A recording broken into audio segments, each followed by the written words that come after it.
Welcome to the AAHGS Bloggers Lounge. Today we welcome two of our conference speakers and bloggers. Melvin, you had the pleasure of sharing your family history via DNA to our conference attendees. What advice would you give someone attempting to embark on the same journey? I would first suggest that people take time to do the genealogy first before jumping into DNA.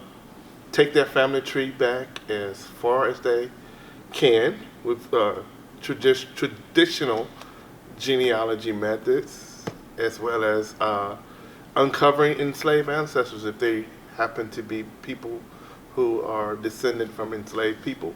So in other words, take time to do the research of your family tree first, and then embark on the DNA journey. And because it will all make much better sense if you know who your people are.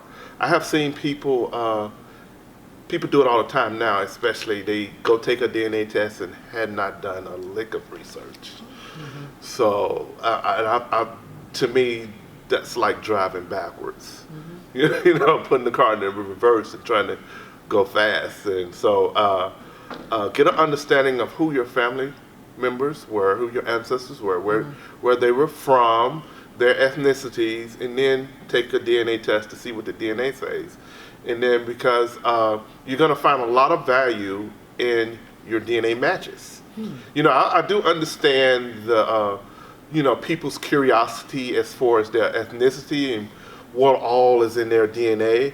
I do understand that, but at the same time, know that DNA is most valuable, in my opinion, is through the matches to help you learn more about your family history. So that's what I would advise first. Do the genealogy first, and then embark on the DNA journey, and take, if you can, take not just one, but all of them. You have Ancestry.com, you have 23andMe, you have Family Tree DNA, you have MyHeritage, and now they are priced very, I would say, they're a lot cheaper now than they were. You can get a sale for $59.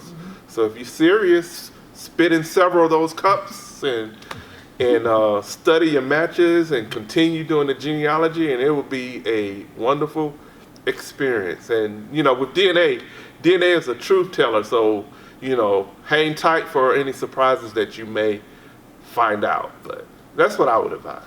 Thank you, Melvin. And tell us the name of your blog and how we can follow you.